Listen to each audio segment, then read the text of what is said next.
듣는 동안 전도사님께 지혜 주시고 듣는 동안 졸지 않고 집중해서 잘 들을 수 있도록 도와주세요. 그리고 예배가 끝난 후에 세가족반과 그리고 함께 피자를 먹게 되었는데 무대하는 시간을 귀하게 여길 수 있도록 도와주세요. 예수님의 이름으로 기도드렸습니다. 네.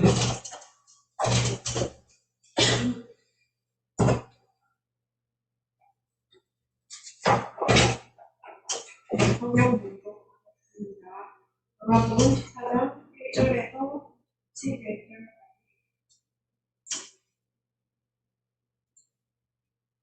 찾으셨으면 반갑습니다. 이틀이 지나면 유월절과 무교절이에요. 대답들 앞에 제사장들과 서기관들이 예수를 함께로 잡아 죽일 방법을 구하며 이르되 민난이 날까 하노니 명절에는 하지 말자 하더라. 예수께서 고단히 나병환자 시몬의 집에서 식사하실 때에 한 여자가 매우 값진 향을 신선한 나병한 밥을 가지고 와서 그 밥을 베풀어 예수의 머리에 부으니 사람들이 화를 내어 서로 말하되 어찌하여 이 향물을 허비하느냐.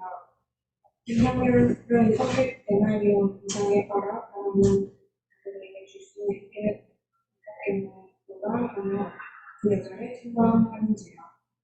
예수께서 이르시되 가만두라. 너희가 어찌하여 그를 괴롭게 하느냐. 그가 내게 좋은 일을 하였느니라. 가난한 자들이 항상 너희 함께 있으니 아무 때라도 가난한 데는 볼 수 있거니와 나는 너희와 항상 함께 있지 아니하니라. 그는 힘을 다하여 내일 밤에 하늘을 보고 내 장례를 미리 준비하느니라. 내가 진실로 너희에게 이르노니 천하에 어디서든지 복음이 전파되는 곳에는 이 여자가 행한 일도 말하여 그를 기억하리라 하십니다.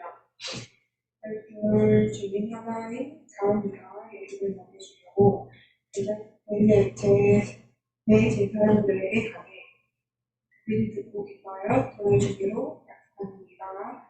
예수를 어떻게 연결될까 하고 그 기회를 썼다.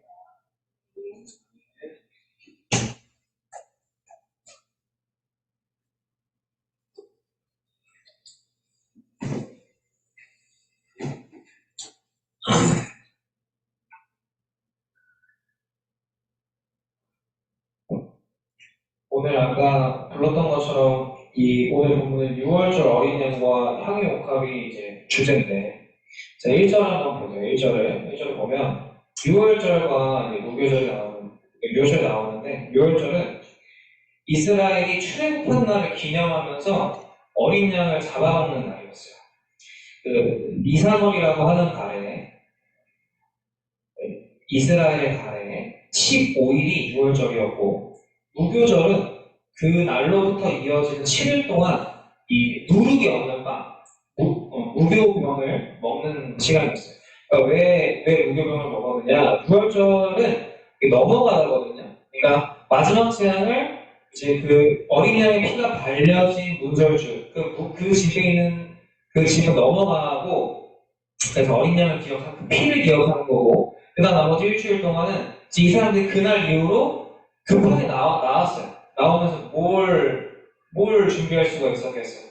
그냥 아무 준비 없는 그냥 무교병을 누룩이 들어가면 부풀고 이런 시간들이 필요한데 그런 것들이 없는 무교병을 먹으면서 이 7일 동안을 기념하면서 자신들이 구원받은 사람임을, 그리고 하나님이 그 일을 행하셨던 분임을 기억하는 그런 절기였어요. 그래서 6월절은 어린 양의 희생을 기념하는 기간인데, 그 6월절을 앞둔 시점에서 지금 이들이 뭘 했다? 작당 모의를 했다. 6월절을 앞두고 있는 이 시점에서 이들이 예수님을 죽이려고 하는 작당 모의를 지금 하고 있다는 거예요. 그래서 우리는 예수님의 죽음을 그 6월절의 맥락에서 봐야 된다는 거예요. 그냥 예수님이 죽었구나가 아니라 6월절을 앞둔 시점에서 이들이 음모를 꾸미고 있다는 걸 성경에서 말하고 있는 건 뭐냐면, 예수님의 죽음이 예수님이 어린 양이시구나라는 것을 우리가 캐치를 해야 된다는 겁니다. 그들은 굉장히 조심스럽게 음모를 꾸미기 시작했어요. 왜 조심스럽게 음모를 꾸몄을까요? 종교 지도자들이라 하면 굉장히 높은 사람들인데 이들이 지금 예수를 죽이고자 하는 음모를 굉장히 조심스럽게 하고 있다. 왜냐? 이들이 백성들을 의식을 했기 때문에 예수님을 죽이면 무슨 일이 일어날지를 알고 있었기 때문에 굉장히 조심스러웠는데 그 말은 곧 백성들의 눈치를 봤다는 거예요. 밀란이 일어날까봐 두려워했다는 겁니다. 그런데 여기서 얘기하는 그들이 두려워한 백성들은 누구냐면 누굴까요? 이 종교 지도자들이 두려워했던 백성들이 누구예요? 예루살렘 시민들입니까? 아니, 지난번에도 얘기했었고 아침에 소나한테도 얘기해요. 이 백성들이 누구지? 그래요. 갈릴리에서부터 예수님을 따라온 사람들이에요. 그래서 이 백성들은 예수님을 따르는 사람들이었기 때문에 예수님을 죽이고자 했을 때 이들이 반란을 일으키고 밀란을 일으킬까봐 이 종교 지도자들이 조심스럽게 음모를 꾸미고 있었다는 거예요. 그들이 이렇게 은밀하게 한다는 것은 곧 그들의 계획이 정당하지 않고 명분도 없다라는 것을 반증하고 있다는 거예요. 마가복음 지속적으로 종교 지도자들이 하나님을 경외하지 않고 사람들을 두려워하고 있는 모습을 계속 보여주고 있어요.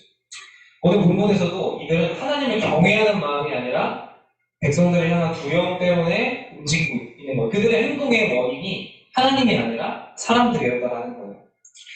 그러니까 행동을 무엇이 이끄느냐, 진리가 나를 이끄느냐, 혹은 사람과 나의 마음이 그것들을 이끄는지를 항상 돌아봐야 한다는 거예요. 여러분, 당시 이스라엘은 로마가 관리하는 구역이었어요. 그래서 원래 이스라엘의 대제사장은 이 직분을 따라서 레위 지파에서 뽑는 것인데 이때 대제사장을 누가 뽑았냐면 로마가 직접 뽑았어요. 로마가 직접 뽑은 대제사장이 있는데 그럼에도 불구하고 반란이 일어난다? 그러면 로마의 신임을 잃어버리겠죠. 그 종교 지도자들. 그러면 바뀌는 거예요. 그래서 그 민심을, 그 신뢰를 잃어버릴까봐 이들은 빨리 예수를 제거하고 싶었던 거였고 반란이 일어나지 않는 선에서 그것들을 하고 싶었던 거예요. 그래서 원래는 조용하게 끊어내려고 하였으나 지금 상황이 6월처럼 앞두는 시점으로 예수님의 죽음이 의미하는 것들을 보여주면서 이 상황이 흘러가고 있는 거라는 거예요. 여러분, 우리가 뭐 의식적이든 뭐 그렇지 않든지 간에 이렇게 권력 유지를 위해서 메시아를 거부했던 이들과 같은 마음이 우리에게는 없는지를 늘 한번 점검을 해봐야 돼요. 그러니까 권력 유지라는 게 대단한 지위를 얘기하는 게 아니라 내가 오늘 좀 쉬고 싶어. 내가 오늘 좀 늦게 가고 싶어. 내가 오늘은 좀 이 봉사를 안 하고 싶어. 내가 내년에는 교사를 그만둘까? 물론 다 잘하고 있는 거 알지만 그런 마음 우리 마음속에 불쑥 튀어나올 수 있다는 거예요. 근데 그것 때문에 우리는 많은 핑계를 대면서 예수님을 섬기는 일을 거부할 때가 있다는 겁니다. 그래서 여러분, 내가 말씀을 예수님을 섬기는 것을 거부한 적이 있지는 않은지, 그리고 그런 유혹이 찾아왔을 때 내가 이거를 왜 그만두려고 하는지를 한번 점검을 해봐야 된다는 거예요. 여러분, 하나님은 우리의 중심을 아시는 분이에요. 그래서 우리의 행동 너머에 도대체 뭐 때문에 내가 이렇게 행동하는지를 하나님은 다 아세요. 굳이 설명하지 않아도 하나님은 다 아신다라는 거예요. 그래서 항상 자신을 말씀 앞에 비추어 봐야 돼요. 내가 이것을 왜 선택을 하는지, 내가 왜 이런 마음을 가지고 있고, 왜 계속 나의 입에는 이런 말들이 나오고 있는지를 점검해 보셔야 된다는 거예요. 그래서 꼭 나의 마음에 이들과 같은 마음이, 저 종교자들, 지도자들과 같은 마음이 나한테도 있다면 회개하시고 기도하시고 다시 한번 하나님을 섬기면 되는 거예요. 자, 이어서 한 여자가 등장을 합니다. 마가복음 14장 1절부터 11절 내용을 보면은 이제 한 여자가 등장을 해요. 근데 이 사람은 무명의 여인이었어요. 이름이 없는 사람이었어요. 근데 그가 있었던 곳은 어디냐면 베다니라는 지역에 나병 환자 시몬이 있는 집이었어요. 근데 이 베다니 지역은 예수님이 예루살렘에 입성 당시에 저 나귀를 준비해라 라고 했던 곳이에요. 그러니까 아마도 베단이라는 지역이 예수님의 숙소였을 가능성이 높다라는 거예요. 어쨌든 여기서 주목해야 되는 것은 뭐냐면 마가는 전도사님이 얘기했던 거 기억나는지 모르겠지만 거룩과 부정을 계속 대조를 하고 있어요. 원래는 부정으로부터 감염되는 거라고 얘기를 했는데 원래의 질서는 그랬어요.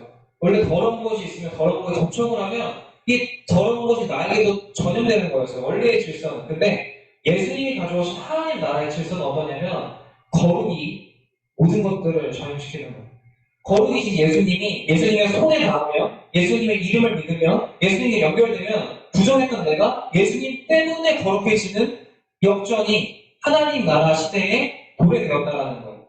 그래서 이런 맥락에서 우리가 다시 한번 보면은 지금 6월절 절기를 앞두고 있으니까 거룩한 시기예요. 시기상으로 거룩한 시기예요. 그런데 예수님은 부정하다고 여겨지는 누구의 집? 한센병자. 그러니까 여기 막 피부병이 있는 그 한센병자의 집에 있었어요. 그리고 거룩한 인물이어야 하는 대제사장들과 부정한 인물로 여겨지는 한센병자가 지금 대조적으로 1절, 4절까지 계속 나오고 있는 거예요. 그런데 거룩해야 하는 대제사장들은 뭘 꾸미고 있어요? 예수님을 죽이려는 의도를 꾸미고 있어요. 그런데 이 부정하다고 여겨지는 이곳에서는 누가 등장하냐? 이름도 없는 무명의 한 여자가 등장해서 예수님의 발에 향유를 부는 거룩한 사건이 일어난다는 거예요. 그러니까 우리가 이걸 보면서 지금 여기서도 성스러운 공간과 성스러운 시간과 성스러운 인물이라고 여겨졌던 것들이 역전되는 현상을 보여주고 있는데 그 중심에는 역시나 예수님이 계시다는 거예요. 예수님을 통해서 기존의 모든 질서들이 바뀌고 새로운 시대가 도래했다는 것을 여기서 다시 한번 보여주고 있는 거예요. 여러분, 예수님 때문에 거룩이 있을 수 있다는 것을 우리가 늘 기억을 해야 돼요. 우리가 뭔가 거룩해야지, 뭔가 지켜야지 해서 거룩해지는 것이 아니라 예수님 때문에 거룩해진다는 사실을 기억을 하셔야 됩니다. 자, 그래서 우리가 거룩하기 위해서는 거룩한 시기에, 예를 들어서 부활절 앞둔 시기에 우리가 금식기도 한다고 해서 거룩해지는 것이 아니라 예수님의 이름 때문에 예수님을 믿음으로 말미암아 우리의 삶이 거룩해질 수 있는, 그래서 우리 삶에 말씀이 필요한 거예요. 예수님의 말씀이 우리 삶에 가득해야지만 우리가 거룩한 삶을 살아갈 수 있다는 거예요. 저는 생각을 해보면 우리 각질 청년들은 진짜 말씀이 가까이 있는 삶이지 않습니다. 주일 말씀, 주일 예배도 잘 드려. 화요일 기도 모임도 해. 금요일 사경에도 해. 평소에 묵상도 잘할 거 아니야. 기도도 쉬지않고 할 거 아니야. 이거 얼마나 거룩한 갓게임입니까? 그런데 여러분, 그 속에 예수님이 중심이 되고 있어요? 그 삶 속에, 여러분의 지금 이 시점의 삶 속에 예수님이 중심이 되고 있느냐는 거예요. 아니면 그 패턴을 살고 있는지, 예수님을 중심으로 살고 있는지를 여러분 한번 점검을 해봐요. 그래서 예수님의 말씀이 나를 움직이는 것인지, 아니면 그냥 내 스스로 그게 옳다고 생각을 해서 살아가고 있는 것인지를 분간할 수 있어야 되고, 내가 예수님을 의지하지 않은 채 할 수 있어서 이걸 유지하는 거라면 여러분, 예수님을 의지하는 마음을 바꾸셔야 돼요. 내가 할 수 있는 수준에서 이렇게 돌아가다 보면 언젠가 내가 할 수 없을 때 과감하게 버릴 수밖에 없어요. 근데 예수님을 의지해서 하다 보면 그거를 지키기 위해서 어려운 상황이 오더라도 예수님을 다시 한번 의지하는 길로 걸어가게 되는 거예요. 저는 오늘 오랜만에 11시에 위로 올라가서 애들이랑 제자훈련을 했어요. 근데 승전이가 저는 묵상을 버렸습니다. 이렇게 얘기를 하는 거예요. 왜 묵상을 버렸느냐 하면서 제가 선택한 게 아니죠. 이렇게 얘기를 했어요.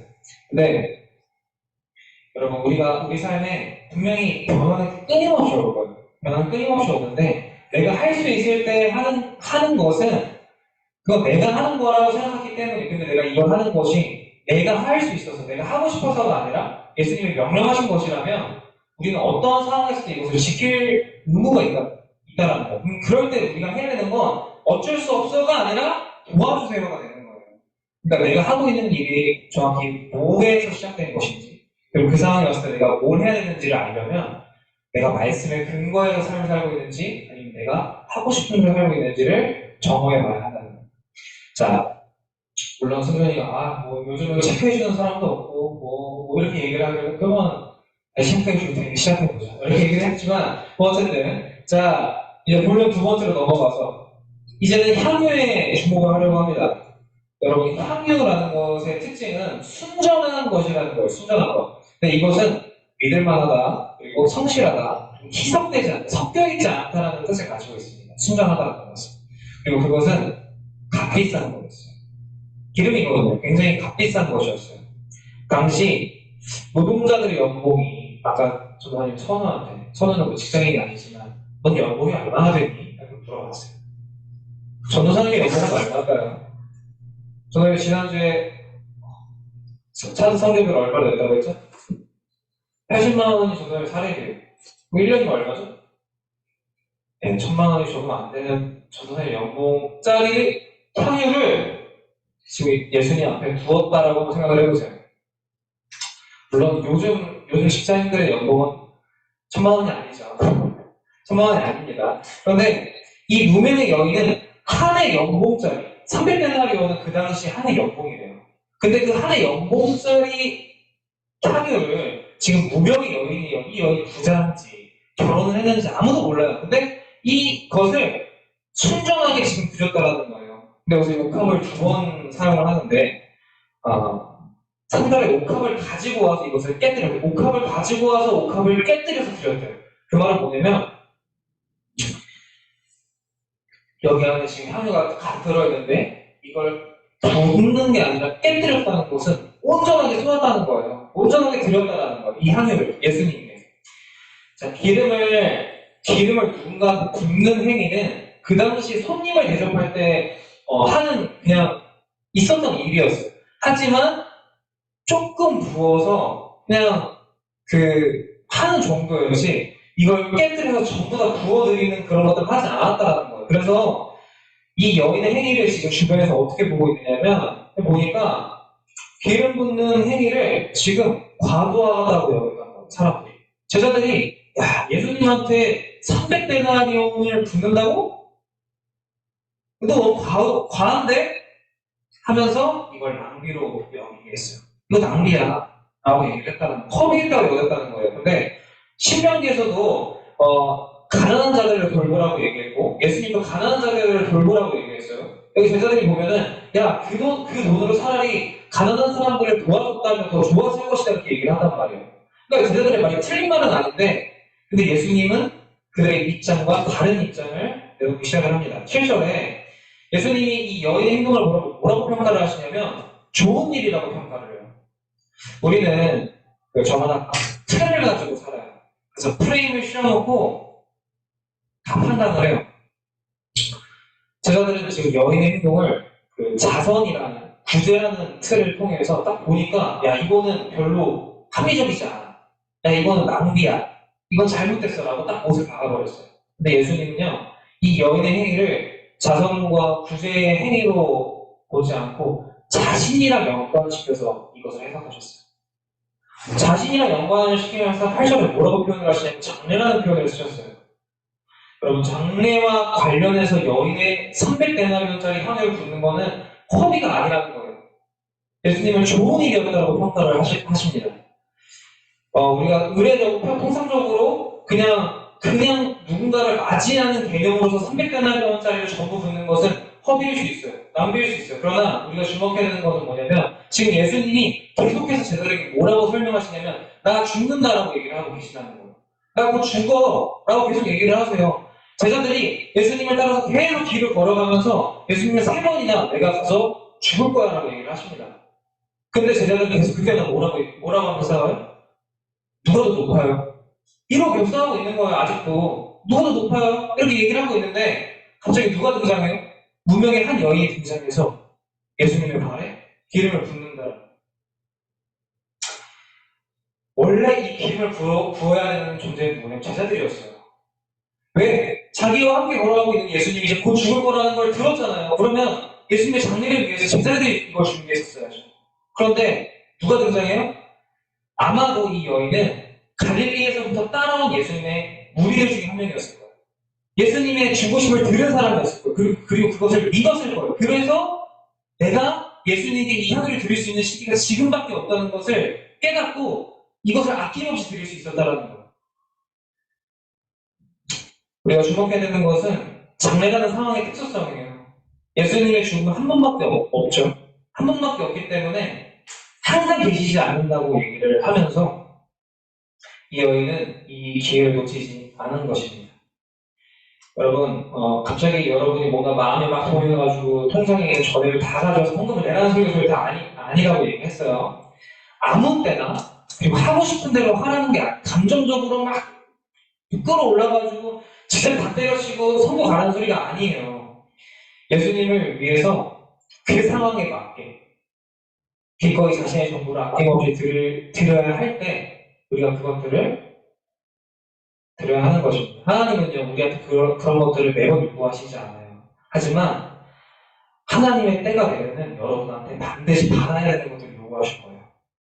근데 그러려면 뭘 해야 되냐면 여러분 들어야 돼요. 이 여인이 갑자기 뜬금없이 향을 가져온 게 아니에요. 예수님을 따라다니다 보니까 예수님의 말씀을 듣다 보니까 예수님이 곧 죽으신다는 소식을 들었기 때문에 이분을 위해서 내가 지금 할 수 있는 최선은 이분의 장례를 준비하는 것이구나 라는 생각이 들어서 자기가 가지고 있는 가장 귀한 것을 아낌없이 드렸다는 거예요. 그리고 예수님은요 이 사람의 이 행위를 어떻게 사용하시냐면 자신의 죽음을 알리는 목적으로 쓰세요. 여인이 기름을 붓는 걸 아무도 이해 못했어요. 너 도대체 왜 그래? 너 낭비야. 라고 얘기했는데 예수님만은 이 여인의 행동을 간파하시고 너가 나의 장래를 위해서 이걸 했구나. 라고 착한 일이라고 칭찬을 해주신다는 거예요. 그러면서 나의 죽음을 그들에게 알리는데 이 일을 귀하게 사용하셨어요. 그래서 여러분 이걸 통해서 우리가 뭘 봐야 하냐면요. 예수님의 죽음이 여인이 기름을 부었던 것처럼 낭비가 아니라는 것을 우리가 알아야 된다는 거예요. 우리가 봤을 때는 예수님이 죽어? 그럼 끝이네? 이렇게 생각할 수 있어요. 왜 제자들이 그토록 예수님 앞에서 누가 높아져야 된다고 얘기를 하냐면 이 사람들은 예수님이 이제 이스라엘의 왕이 되셔야 된단 말이에요. 이스라엘의 지도자가 되어서 로마로부터 우리를 구원하고 이제 왕이 돼서 우리가 그 나라에서 한 자리씩 해야 되는데 예수님 계속 죽는다고 얘기하니까 그거 말고요. 나는 어느 자리 주실 거예요. 계속 이 얘기를 하고 있는 거예요. 그런데 예수님의 말씀을 그대로 들은 여인은 어떻게 합니까? 기름을 준비한다는 거예요. 여러분, 예수님의 죽으심은요, 낭비가 아니라 희생적 사랑이고 순전한 사랑이라는 것을 우리가 기억을 해야 돼요. 왜냐? 우리가 아까 불렀던 그 찬양처럼 6월절 어린 양의 죽음이 허투루 되지 않았잖아요. 6월절 어린 양의 죽음으로 인해서 그 집은 죽음을 경험하지 않았어요. 어린 양의 피가 있어서 천사들이 목을 다 칠 때 그 집만큼은 넘어갔어요. 그래서 우리가 기억해야 되는 건 예수님의 죽음은 나를 위한 죽음이고 예수님의 죽음은 나에게 생명이라는 것을 6월절에 기념하면서 우리가 예수님의 사랑을 기억해야 된다는 거예요. 여러분, 예수님의 죽으심이 반복적이지 않은 단회적인 것처럼 여러분의 청년에도 지금 마지막이에요. 여러분 평생 20대일 것 같죠? 나도 그럴 줄 알았지. 그러니까 몇 달 뒤면 이제 서른이에요. 만으로도 서른이란 말이야. 네, 복음을 전하는 나그네로 살아가는 건 여러분 지금 이 시기밖에 없어요. 그게 뭐 70살, 70살인지 80살인지 모르겠지만 우리가 복음을 전하며 살아갈 수 있는 나그네로서의 삶은 지금 이 순간밖에 없음을 기억해야 해요. 그래서 무명의 여인처럼 죽음을 준비하는 차원에서 살아가다 보면 아낌없이 드리지 못할 것이 도대체 뭐가 있겠어요? 여러분이 평생 살 것처럼 생각하면 다 아깝지. 근데 지금밖에 할 수 없다는 것을 믿는다면 뭘 할 수 있어? 다 할 수 있다는 거예요. 그런데 기억해야 되는 거 여러분, 그건 예수님과 관련해서만 해야 되는 거예요. 내 인생 청년 지금밖에 없어. 나 불태워볼 거야. 안 된다고요. 예수님과 관련해서만 여러분 유일한 이 시간을 주님께 드릴 때 그것이 어떻게 되느냐?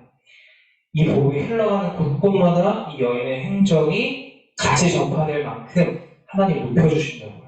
여러분이 여러분의 삶을 위해서 20대를 보내면요. 여러분을 위해서만 쓰다가 돈 사라지고 시간 사라지고 같이 그 시간들은 무덤으로 들어갈 수밖에 없죠. 그런데 예수님과 관련해서 예수님께 드린 그 모든 것들을 하나님이 기억하시고 하나님이 갚아주신다는 거예요. 어디서? 천국에서. 영원한 그 삶 속에서 여러분의 삶을 하나님이 기억하신다는 거예요.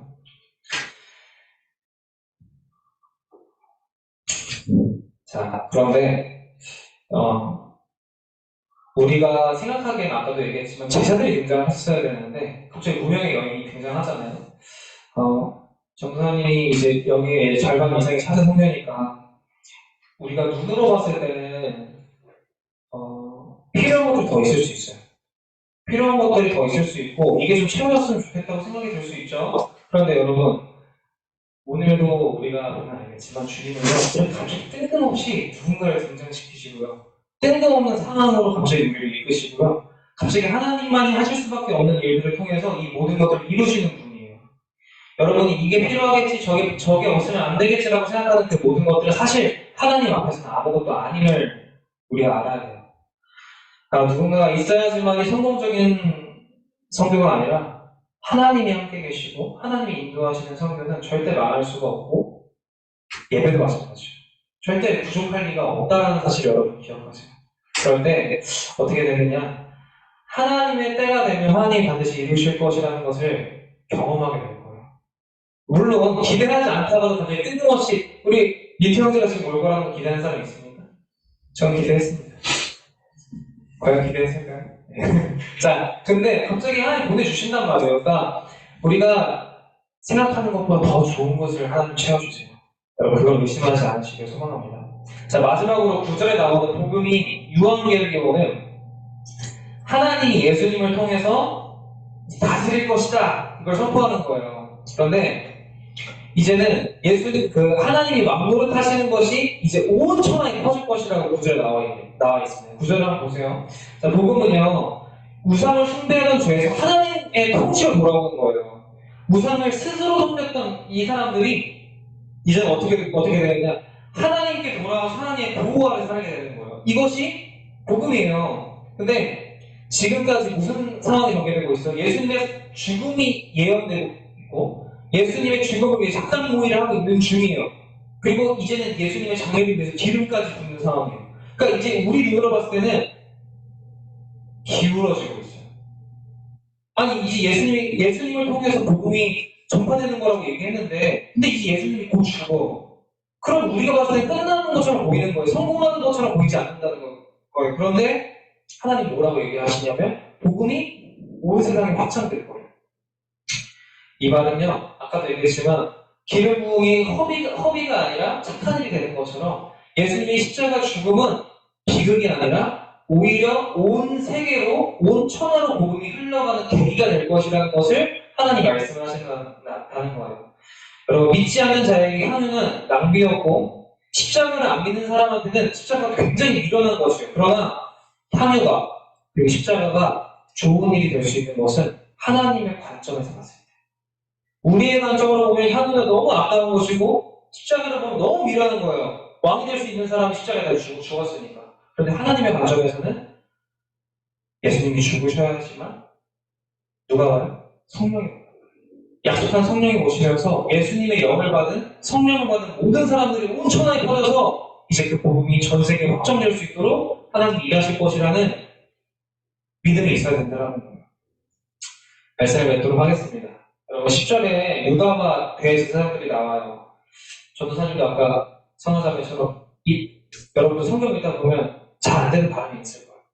난 대제사장이 안 돼. 대제사장. 그래서 일부러 대제사장 이렇게 읽어요. 어쨌든 여러분들이 이건 그냥 한 얘기고 자 유다와 대제사장들이 만나는데 이들이 비밀리에 원래 진행하려던 일이 유다를 만남을 통해서 갑자기 급물살을 하기 시작합니다. 원래 비밀리에 하려고 했더니 갑자기 유다가 등장하니까 구체적인 계획들이 막 생겨요. 유다가 넘겨주겠대. 원래 죽이려고만 했는데 어떻게 죽이려고 했는지 계획이 없었는데 유다가 딱 등장하니까 이들이 옳았구나 이러면서 예수님을 죽이려고 하는 계획을 다 세웁니다. 여러분 선을 무너뜨리기 위해서 악은 항상 연대해요. 여러분이 말씀대로 잘 살아가려고 하면 수많은 악이 여러분을 연합해서 죽이려고 할 거예요. 뭘로? 알바. 뭘로? 부모님을 통해서. 뭘로? 건강을 통해서. 여러분을 수도 없이 못하게 만들 거라니까요. 계속 못하게 할 거예요. 그래서 악은요 항상 우리를 프레임 속에 때려 넣는 거예요. 야 너 그거 낭비야. 너 그거 하지 마. 너 그거 별로 좋은 거 아닌데? 라고 하면서 계속 그 대화 속에서 우리를 가둬놓고 계속 해요. 그러면서 우리가 그걸 낭비라고 여기게끔 만든다는 거예요. 내가 교회 나오는 거, 내가 헌금하는 거, 내가 예수님을 위해 살아가려고 하는 거, 그리고 수도 없이 고민하는 그 모든 것들을 너 왜 그렇게 힘들게 살아? 라고 계속 프레임 속에 가둬버린다고. 근데 그때 우리가 해야 하는 건 뭐냐면요. 여인이 향유를 부었던 것처럼 그냥 순전하게 주님께 드리면 돼요.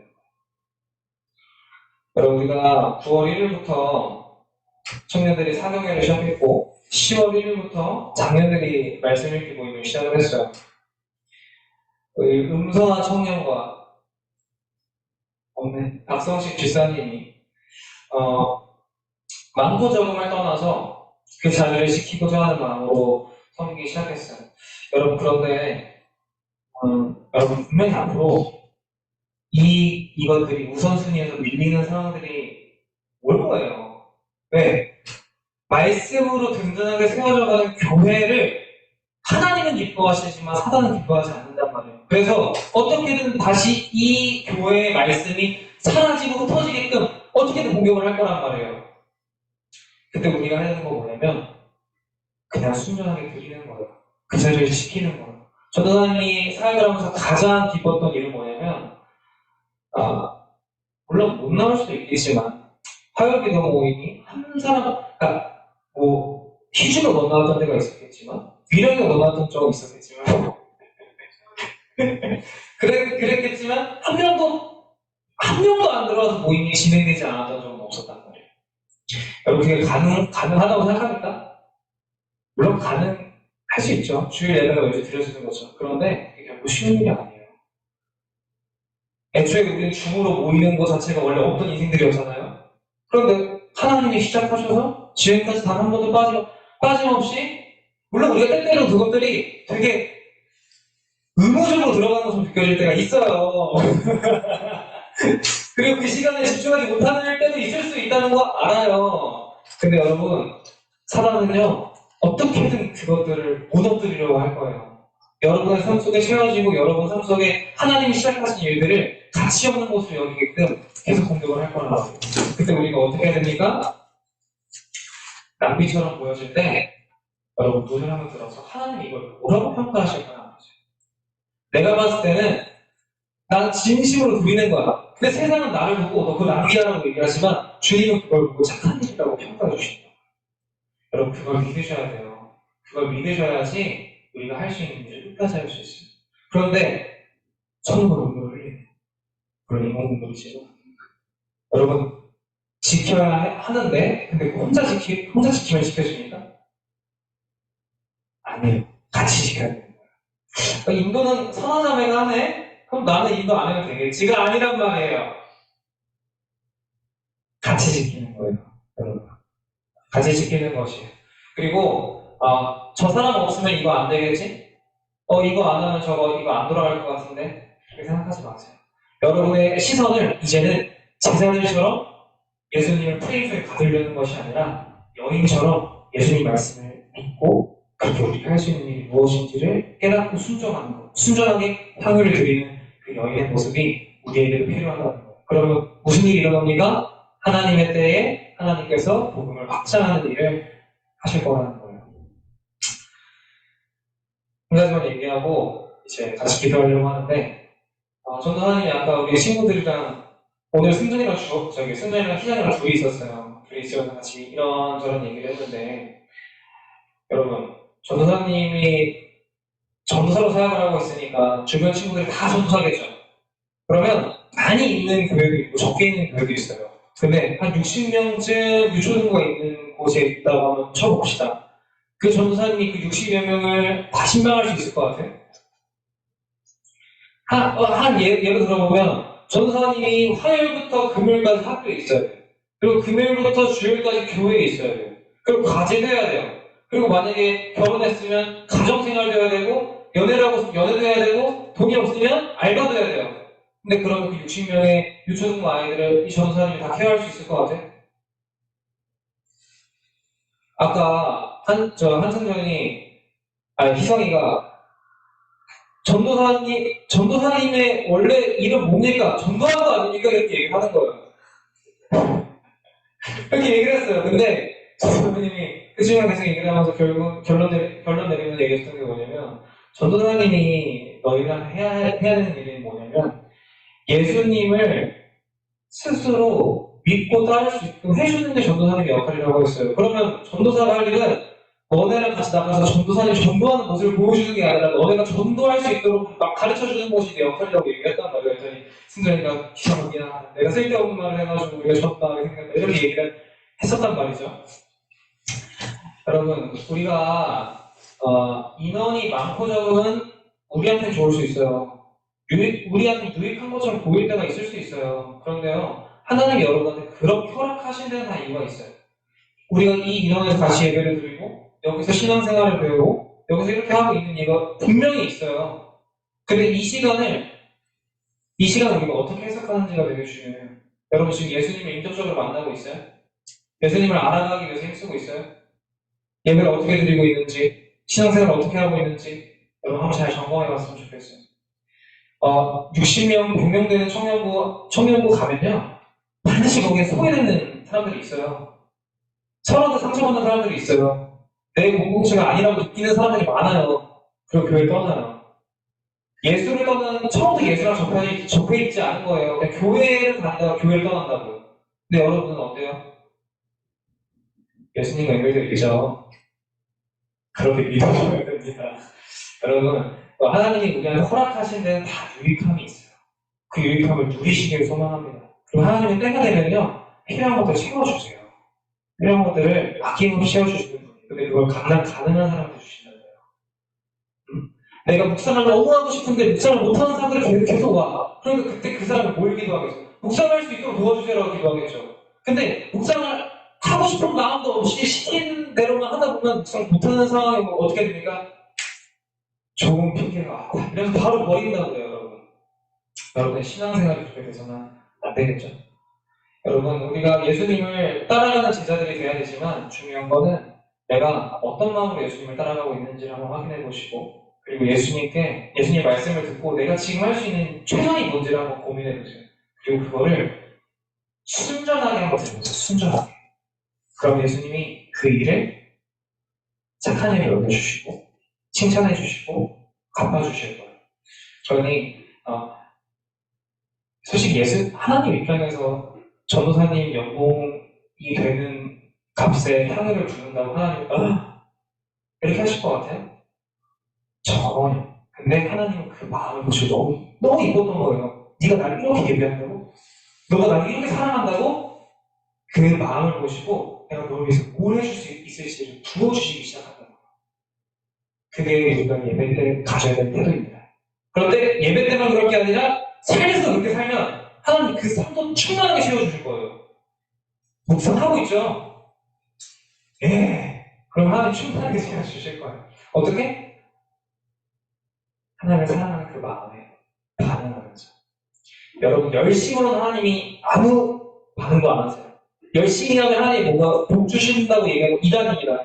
근데 하나님을 사랑하는 마음으로 충만하면 하나님이 뭘로 채워주시면 그 사랑으로 우리 마음을 충만하게 채워주세요. 그러니까 우리 이제 같이 좀 기도했으면 좋겠는데 뭐에서 기도했으면 좋겠냐면 예수님 잘 믿는 척 살아가는 사람들로 살아가지 마시고 예수님 사랑하는 사람으로 살아가세요. 예수님이 죽는다는 소식을 듣고 향유를 아낌없이 들릴 수 있을 만큼 예수님을 사랑하는 마음을 내게 달라고 좀 기도해보세요. 묵상을 매일 하는 게 중요한 게 아니라 묵상을 하고 싶게끔 하는 그 마음 우리한테 있어야 한다는 거예요. 그러니 여러분 기도합시다. 내가 예수님을 사랑하는 마음이 내 안에 충만했으면 좋겠고요. 예수님 앞에 하나님이 놀라실 만한, 하나님이 기뻐 받으실 만한 예배드리고 싶은 마음 우리 안에 크게 채워지게 해달라고 같이 기도합시다. 그러면요 하나님은 그렇게 예배드리는 사람을 절대 외면하지 못하세요. 거기에 갚아주십니다. 같이 기도합시다. 우리의 마음이 예수님을 사랑하는 마음으로 충만하게 해달라고 같이 기도하도록 하겠습니다. 기도하겠습니다.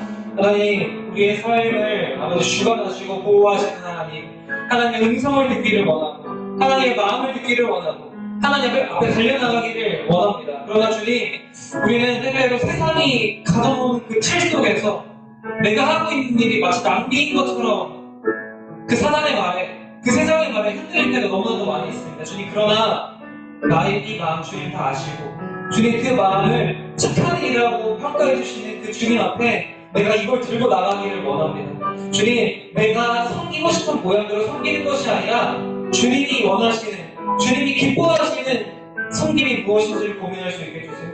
죽음을 예언하신 주님께 우리가 드려야 되는 것은 장례를 준비하는 것이고 슬퍼하는 것이고 하나님의 마음을 다해 내가 지금 드릴 수 있는 유일한 것을 아낌없이 드리는 것입니다. 주님, 우리가 주님께 아낌없이 드릴 수 있는 마음을 충만하게 세워질 수 있도록 도와주시고, 예배를 드릴 때 기뻐하는 마음, 내가 하나님을 만나고 싶어하는 그 마음으로 달려나가서 하나님을 예배하는 예배자들이 될 수 있도록 주님 인도하여 주옵소서. 주님, 우리에게 지금도 충만한 복을 허락하실 줄 믿습니다. 이 복을 누리는 우리가 되게 해주세요. 그리고 이 복을 누림으로 하나님을 사랑하는 사람이 되게 도와주시옵소서. 그 사람에게 하나님 아낌없이 부어주실 줄 믿습니다. 주님, 영원토록 함께해 주시고 은혜를 더하여 주시옵소서. 사랑하는 하나님, 우리가 주님께 나아갑니다. 우리가 가지고 있는 전부를 가지고 나아가기를 원합니다. 아낌없이 주님께 드릴 수 있는 사랑의 마음이 우리에게 채워지기를 원합니다. 그러나 주님, 우리가 그렇게 할 수 있는 것은 주님이 우리에게 찾아와 주셨기 때문인 줄 믿습니다. 주님, 우리에게 찾아오신 그 예수님을 우리가 이제는 믿고 순전하게 따를 수 있는 사랑의 마음을, 믿음을 허락하여 주옵소서. 그래서 우리들의 삶이 그 순전한 믿음으로 가득 채워지고 그 모습을 보시고 주님이 기뻐하시는 삶이 될 수 있도록 인도하여 주옵소서. 감사드리며 예수님의 이름으로 기도드렸습니다. 아멘. 우리 봉헌사장 함께 드리도록 하겠습니다.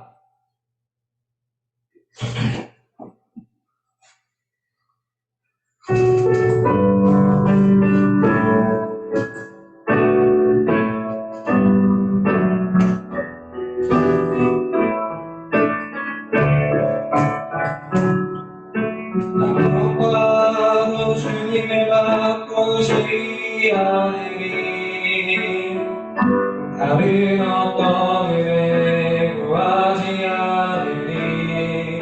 오직 주님만이 내 삶의 도우이시니 주의 얼굴 보기 원합니다. 주님 사랑해요.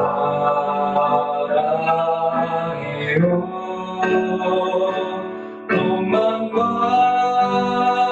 정성 다해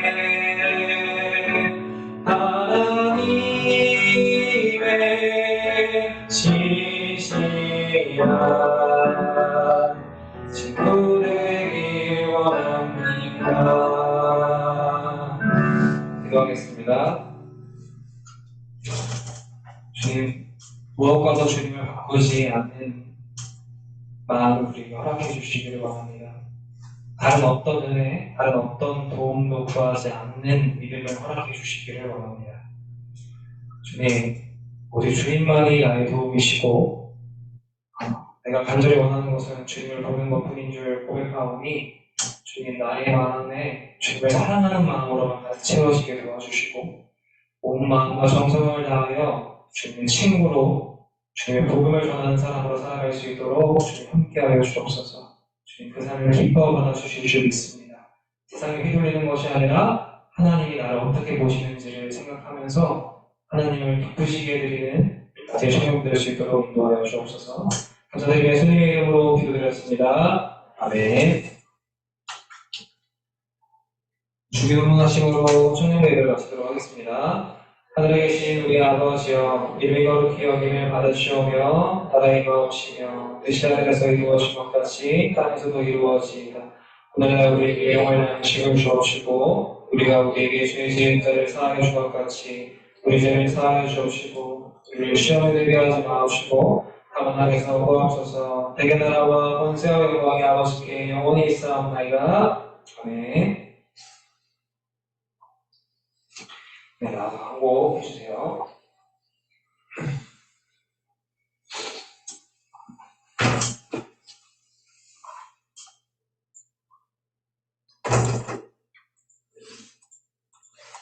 기도하겠습니다. 청년부 예배 오신 여러분을 주님의 이름으로 환영합니다. 표어를 같이 외쳐보도록 하겠습니다. 시작. 너는 내 사랑하는 자녀라. 내가 너를 기뻐하노라. 말씀은 예배 전에 미리 준비해주세요.